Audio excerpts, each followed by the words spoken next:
Jika ada satu pertanyaan universal yang bisa ditanyakan mayoritas manusia modern, mungkin inilah bentuknya. Sudahkah Anda membayar cicilan rumah bulan ini? Sudahkah Anda membayar cicilan kartu kredit bulan ini? Pertanyaan itu memang satir, miris, dan terkesan sinis. Tapi itulah realita sosial ekonomi, terlebih di negara berkembang seperti Indonesia. Bank Indonesia menyatakan bahwa di tahun 2011, perbankan Indonesia telah mengucurkan dana kredit hingga 33.817 triliun rupiah. Jika jumlah total kredit tersebut dibagikan secara merata kepada seluruh penduduk Indonesia, maka tiap insan manusia Indonesia berhutang sebesar 14.700.000 rupiah. Jika rata-rata pendapatan masyarakat adalah 39 juta rupiah dalam setahun, sesuai perhitungan Badan Moneter Internasional IMF, maka lebih dari sepertiga pendapatan rakyat Indonesia digunakan untuk membayar hutang. Data ekonomi makro Indonesia ini pada akhirnya memberikan tanda tanya besar. Benarkah kita adalah manusia yang merdeka? Benarkah kita adalah manusia yang mandiri secara ekonomi? Kredit yang identik dengan hutang tak pelak lagi adalah penopang utama kehidupan sebagian besar masyarakat Indonesia. Kredit kepemilikan rumah, KPR, telah menjadi sarana bagi mayoritas penduduk Indonesia agar mampu memiliki tempat tinggal. Cicilan mobil atau sepeda motor juga harus rutin disisihkan tiap bulannya agar perjalanan menuju kantor menjadi lebih lancar. Bahkan untuk membiayai pendidikan anak di perguruan tinggi, perhelatan pernikahan anak gadis, hingga biaya persalinan buah hati sering memaksa kebanyakan masyarakat Indonesia untuk berhutang. Budaya berhutang semakin mendekat dalam kehidupan ketika sebuah uang plastik berlabel kartu kredit menjadi salah satu pengisi dompet di saku. Pemirsa, ilustrasi ini bukan hanya ditujukan untuk Anda, keluarga Anda, ataupun rekan dan kolega Anda. Ini adalah fenomena global dan melanda mayoritas umat manusia di dunia. Rasulullah SAW telah bersabda, bila riba merajalela pada suatu bangsa, maka mereka akan ditimpa tahun paceklik. Dan bila suap menyuap merajalela, maka suatu saat akan ditimpa rasa ketakutan. Hadis riwayat Ahmad. Perkataan Nabi Muhammad SAW ini merupakan peringatan bagi kita. Dan nampaknya sabda Rasulullah SAW semakin mendekati kenyataan. Indonesia, negeri dengan kondisi tanah yang subur makmur dan lautan yang luas, dengan hasil melimpah, terus-menerus dirundung masalah pemenuhan kebutuhan pangan. Daging, sapi semakin hari semakin tidak murah. Bahkan tempe, makanan tradisional dan khas Indonesia, menjadi melonjak harganya karena adanya gejolak nilai tukar rupiah. Tempe memang makanan yang menjadi sajian khas di rumah warga negara Indonesia. Namun kedelai yang menjadi bahan bakunya adalah komoditas internasional, di mana seluruh penduduk dunia membutuhkannya. Mahalnya harga bahan pangan nampaknya menunjukkan paceklik ekonomi. Dan sayangnya paceklik ini bukan disebabkan oleh gagal panen, karena kekeringan atau serangan hama. Paceklik ini lebih banyak disebabkan oleh kelengahan kita sendiri yang semakin menjauh dari sifat agrarisnya. Artinya, bangsa Indonesia melupakan kesuburan tanah anugerah Allah Subhanahu wa Ta'ala. Kekayaan alam berupa minyak bumi, gas alam, emas, batu bara, dan aneka ragam mineral lainnya yang terkandung di bumi Indonesia juga tak mampu dikelola dengan baik untuk mewujudkan kesejahteraan bersama. Yang terjadi malah sebaliknya.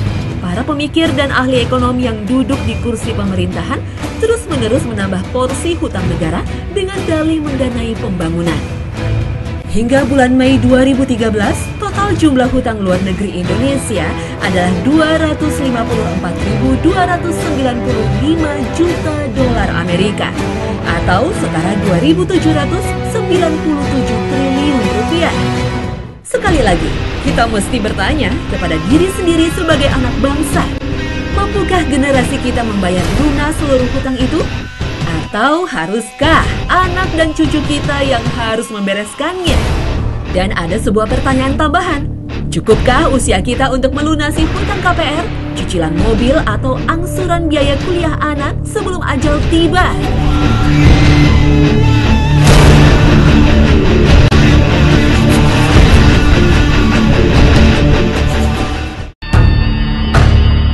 Assalamualaikum warahmatullahi wabarakatuh. Selamat pagi pemirsa. Hasanah Ensiklopedia Islam Dunia kembali mengudara untuk menyajikan rangkaian informasi yang insya Allah bermanfaat bagi mayoritas Muslim Indonesia. Pemirsa, kredit, cicilan, dan angsuran nampaknya telah menjadi bagian kehidupan sebagian besar dari kita. Perkembangan dunia yang banyak membuahkan perangkat dan penemuan yang bertujuan mempermudah justru dirasakan menyulitkan dan menurunkan kualitas kehidupan. Pertumbuhan jumlah umat manusia dengan jumlah hingga 7 miliar jiwa nampaknya membuat persaingan untuk memenuhi kebutuhan primer menjadi semakin sengit. Bumi seakan semakin sempit untuk menumbuhkan beras, jagung, dan kedelai sebagai bahan pangan. Tanah pertanian juga dirasa tak mampu menumbuhkan tanaman kapas yang cukup untuk bahan baku pakaian. Lahan di bumi juga semakin padat sehingga mengerutkan luas halaman dan pekarangan. Benarkah meningkatnya harga makanan, pakaian, dan perumahan adalah akibat jumlah manusia yang terlampau banyak? Tunda dulu jawabannya. Dan simaklah firman Allah dalam surah Hud ayat ke-6. وَمَا مِن دَابَّةٍ فِي الْأَرْضِ إِلَّا عَلَى اللَّهِ رِزْقُهَا وَيَعْلَمُ مُسْتَقَرَّهَا وَمُسْتَوْدَعَهَا كُلٌّ فِي كِتَابٍ مُبِينٍ. Allah yang Maha Kaya lagi Maha Pemurah telah menjamin akan rezeki seluruh makhluk ciptaannya. Dan bagi manusia, rezeki manusia yang utama berhubungan dengan pemenuhan kebutuhan primer berupa kecukupan pangan, sandang, dan papan. Tapi mencukupi kebutuhan primer itu menjadi semakin tak mudah, bahkan memaksa sebagian besar manusia, termasuk mayoritas Muslim Indonesia, untuk berhutang. Padahal, hutang dalam sistem perekonomian tak akan pernah lepas dari riba. Dan ternyata, fakta menunjukkan sistem riba dalam kajian para praktisi perbankan dan keuangan adalah pergerakan roda ekonomi. Fakta ini didasari atas rilis Bank Indonesia di tahun 2011. Di tahun itu, secara keseluruhan, total laba seluruh bank di Indonesia mencapai 600 triliun rupiah. Dan 92% pendapatan bank berasal dari bunga. Artinya, bank adalah sebuah industri yang mendapatkan keuntungan dan mampu berkembang karena bunga atas pinjaman masyarakat. Keuntungan dari usaha perbankan pada akhirnya digunakan untuk mendanai kegiatan usaha yang lainnya. Para pemilik bank termasuk pemerintah menjadikan keuntungan tersebut sebagai modal usaha dan mendanai pembangunan. Suka tidak suka, perekonomian kita sebagian besar ditopang oleh riba. Padahal Allah Subhanahu wa Ta'ala telah memfirmankan kezaliman orang pemakan riba dalam surah An-Nisa ayat ke-161. Dan disebabkan mereka memakan riba, padahal sesungguhnya mereka telah dilarang daripadanya, dan karena mereka memakan harta benda orang dengan jalan yang batil. Kami telah menyediakan untuk orang-orang yang kafir di antara mereka itu siksa yang pedih. Kata mereka dalam surah tersebut diartikan sebagai orang-orang Yahudi.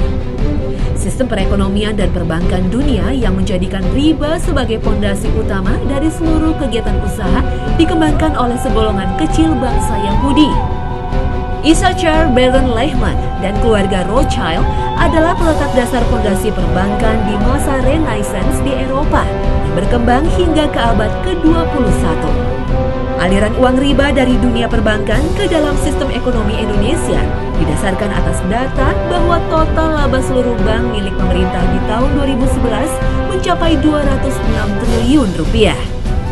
Dan sebagian keuntungan dari hasil usaha perbankan ini digunakan sebagai komponen penerimaan negara dalam anggaran pendapatan dan belanja negara.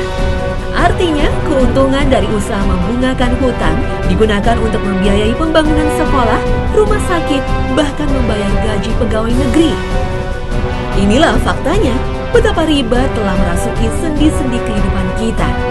Padahal Rasulullah telah bersabda, Allah melaknat pemakan riba yang memberi makan, saksi dan juru tulisnya. Hadis riwayat Ahmad.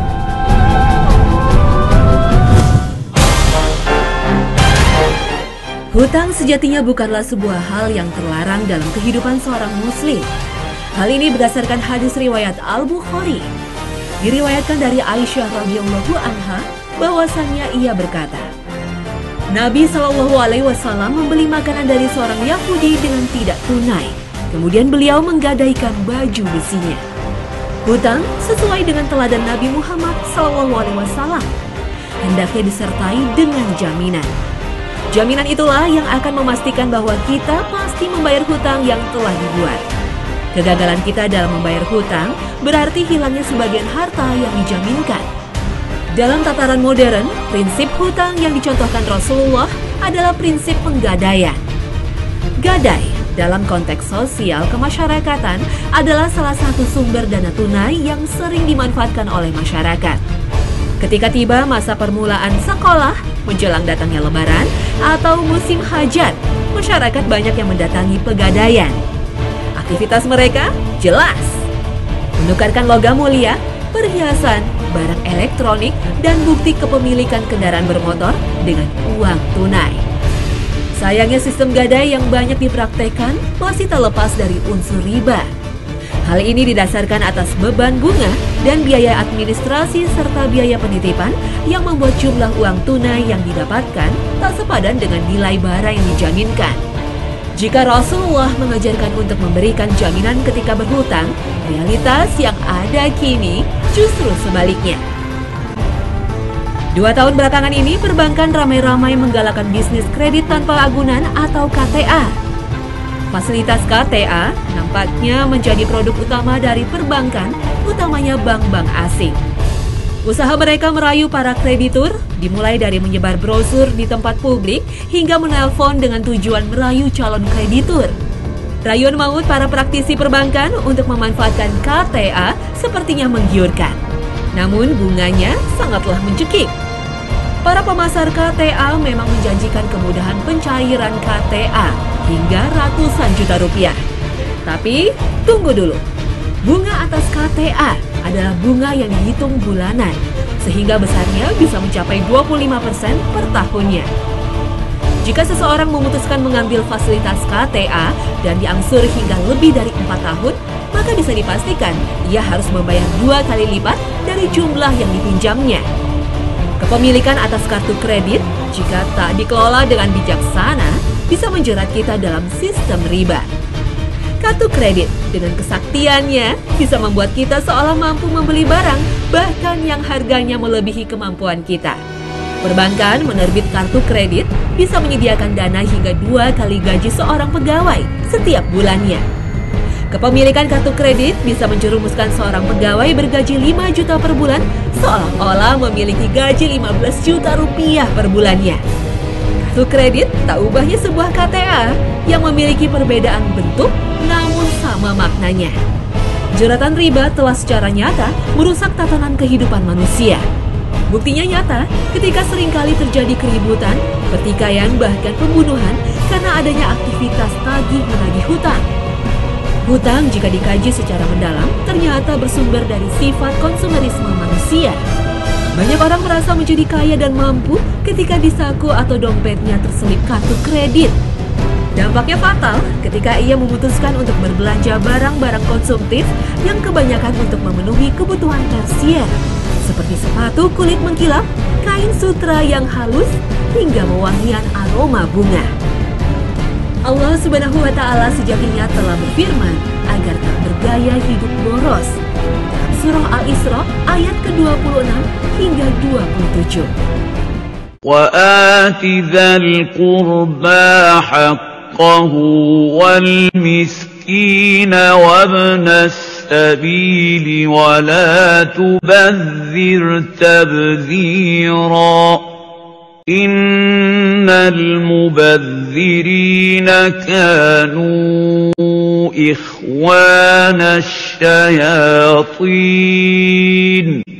وَكَانَ الشَّيْطَانُ لِرَبِّهِ كَفُورًا.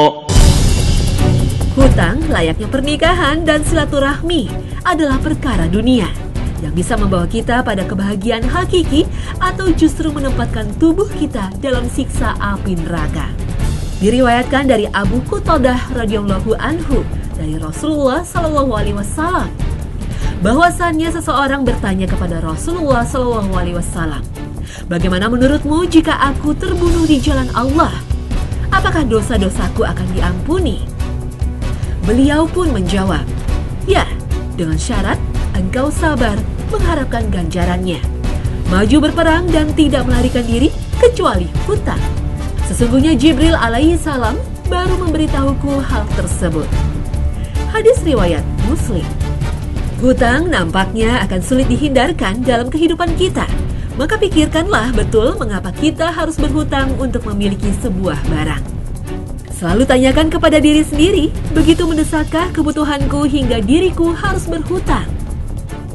Hutang memang sebuah perkara duniawi yang harus diselesaikan di dunia juga. Jika sampai ajal menjemput, hutang kita masih belum terbayar, maka hal ini akan menjadi tanggungan dan beban dari ahli waris kita. Ahli waris wajib melunasi hutang dari seorang jenazah dengan cara membayarkan dari harta yang ditinggalkan. Jika jumlah hartanya masih belum mencukupi, maka kewajiban ahli waris untuk melunasi sisanya. Perkara pelunasan hutang harus dilakukan terlebih dahulu sebelum menjalankan wasiat dan membagikan harta warisan. Rasulullah Shallallahu Alaihi Wasallam bersabda, "Barang siapa meminjam harta manusia dan dia ingin membayarnya, maka Allah akan membayarkannya. Barang siapa yang meminjamnya dan dia tidak ingin membayarnya, maka Allah akan menghilangkan harta tersebut darinya." Hadis riwayat Al-Bukhari nomor 2387. Pemirsa, berdasarkan rilis Bank Indonesia di tahun 2011, sektor perbankan telah menyalurkan kredit konsumsi senilai Rp6.781 triliun. Kredit konsumsi dapat berupa banyak bentuk, mulai dari kredit KPR, cicilan mobil, hingga angsuran pembelian telepon genggam ataupun televisi layar datar. Konsumsi sebagai bagian dari hidup manusia memang harus dijalankan. Namun konsumsi dengan konsumtif adalah dua hal yang berbeda. Konsumtif adalah perilaku manusia yang cenderung untuk mengkonsumsi barang dan jasa secara berlebihan. Dan konsumtif ini lekat kaitannya dengan gaya hidup dan gengsi. Perilaku konsumtif inilah yang melahirkan peribahasa lebih besar pasak daripada tiang. Lebih besar pengeluaran dibandingkan pendapatan. Ketika kita memutuskan untuk membeli suatu barang, terutama berharga mahal, pastikan itu adalah barang yang menyambung kehidupan, bukannya peningkat derajat sosial.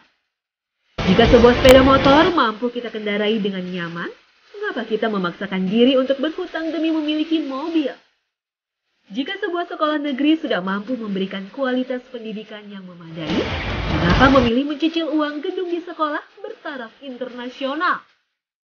Dan jika masakan istri di rumah sudah memberikan nutrisi yang cukup, mengapa membiasakan santap di restoran mewah? Perilaku konsumtif inilah yang akhirnya menjerat beberapa manusia dalam belitan hutang dan tentu saja riba. Perkembangan peradaban memang menjadikan salah satu ukuran sukses adalah eksistensi dalam komunitas sosial. Namun, benarkah kita telah berada dalam komunitas yang tepat? Yakinkah kita telah bergaul dengan orang yang menghargai kita secara apa adanya, tanpa memandang kepemilikan harta yang kita punya? Kadangkala berusaha sukses dalam lingkungan sosial membuat kita mengusahakan sesuatu yang sebenarnya di luar jangkauan kita. Dan jika itu yang terjadi, maka dipastikan kesuksesan itu adalah kesuksesan semu yang jauh dari arti kata bahagia. Bahagia sejatinya adalah sebuah pilihan. Bahagia sejatinya rasa syukur atas apa yang kita miliki.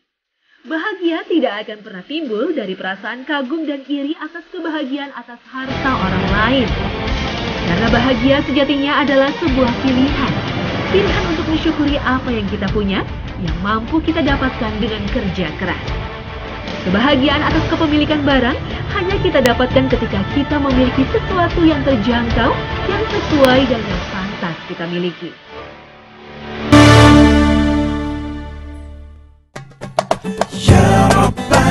Pemirsa, berhutang memang sebuah perkara yang dibolehkan dalam hukum Islam. Namun pastikan tujuan dalam berhutang. Hutang adalah perkara yang berhubungan dengan keadaan mendesak atau kesulitan yang datang tanpa diduga. Jika berhutang hanya didasari atas gengsi dan peningkatan image diri, maka kita terjebak dalam perilaku boros yang diiringi dengan jeratan setan dalam bentuk riba. Modernitas hidup seakan menjadikan hutang sebagai keniscayaan. Namun bijaklah mengelola hutang Anda, karena perkara ini bisa memperberat langkah menuju surga, atau justru meninggalkan beban yang akan diwariskan kepada anak, istri, atau suami kita. Akhir kata, wassalamualaikum warahmatullahi wabarakatuh. Sampai jumpa di tayangan kami berikutnya. Insya Allah, Hasanah akan kembali hadir untuk mencerahkan hari Anda.